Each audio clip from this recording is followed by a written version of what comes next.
So if you're new to manifestation, there is one term that will quickly become familiar to you. And if you've been in this arena for some time, it will have become pretty annoying by now. And that term is manifestation techniques. Do you really need these techniques? If yes, which ones are the best? If not, then are they useless? Let's find out today.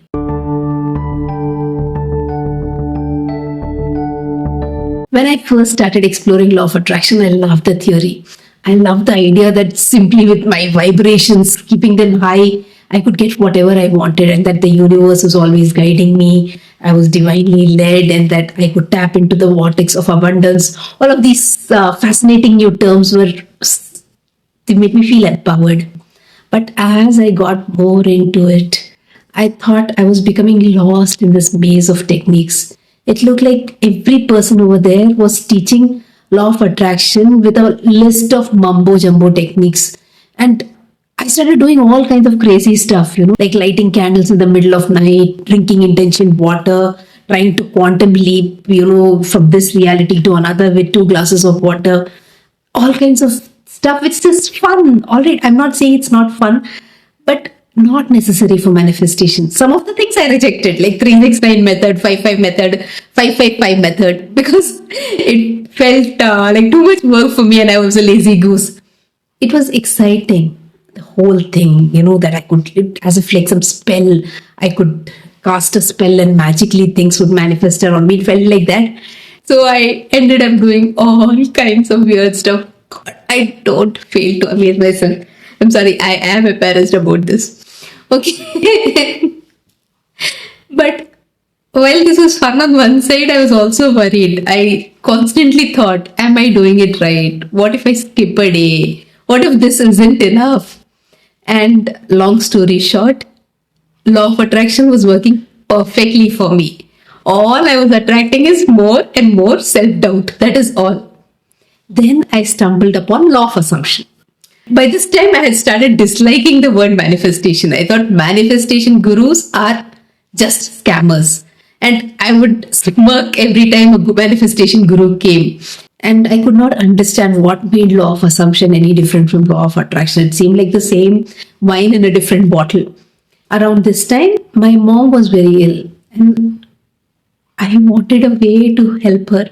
And I felt helpless. So I started affirming. I would affirm day and night that she would recover, that she is healthy. I started seeing some results. Her health did start improving. But in the end, she succumbed to the illness. And with that, I lost all faith in the law. I did not want to get into this madness again. I did not realize, but I was approaching law of assumption the same way I had approached the law of attraction. Counting affirmations, obsessing over scripts, struggling with perfect visuals for sad sessions.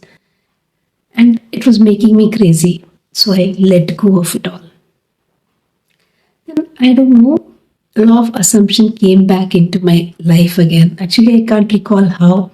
It was like, maybe possibly I liked the idea that it was talking about one consciousness and I was drawn to it again. I felt I had not explored it enough.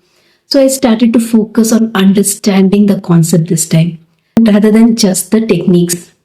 To me, law of assumption seemed to be like the knowledge behind why everything worked. The law of attraction, why it worked, why anything worked actually.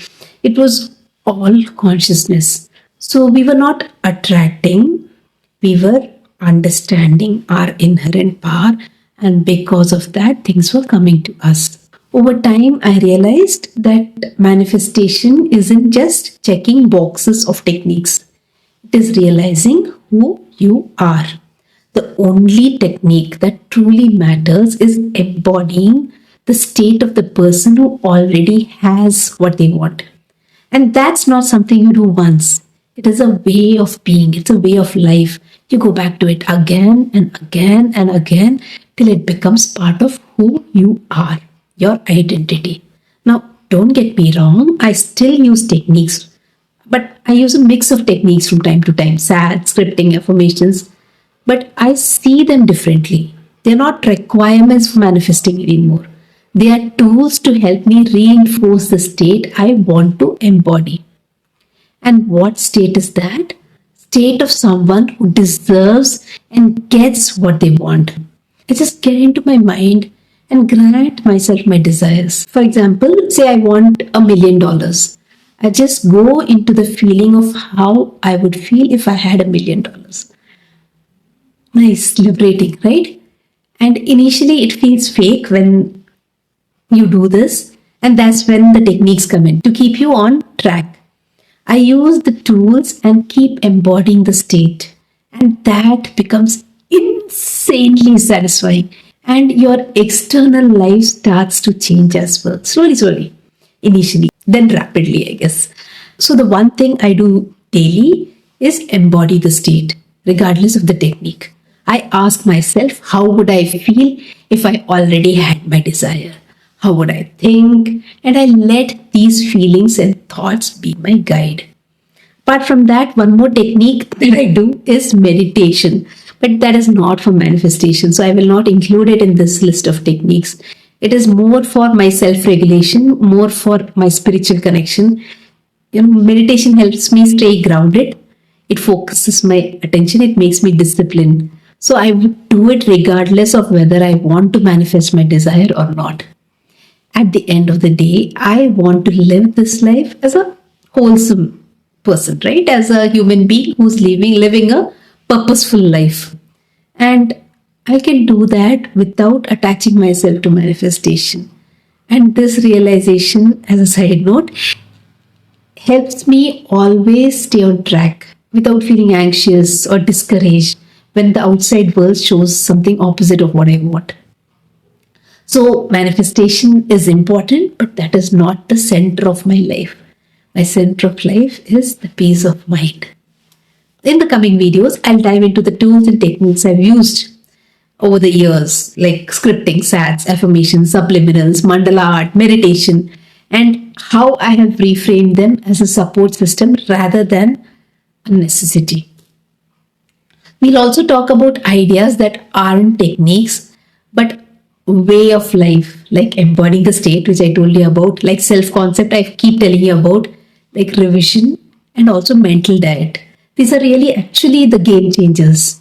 They're not techniques, and you can't club them under techniques. These are lifestyle things that you do, and I can't wait to share it with you. I will also tell you a bit about my spiritual connections, how to get that connection with nature, how the 5 elements influence my life. I'd like to tell you that. I'd like to share that with you. But as far as manifestation is concerned, remember, don't complicate it. Don't complicate manifestation. Manifestation isn't about endless techniques. It is understanding who you are. It is simple. It grounds you. It empowers you. So, there is no specific method you need to follow for manifestation. Just need to understand that you deserve it and you have it. Okay? If there is a specific topic you'd like me to cover, let me know in the comments.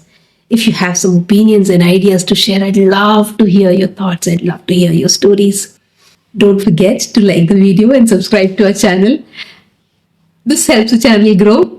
And also check out our website. There are lots of tools. There's a ton of resources over there to support you in your journey. See you in the next video. Bye bye. Namaste. Take care.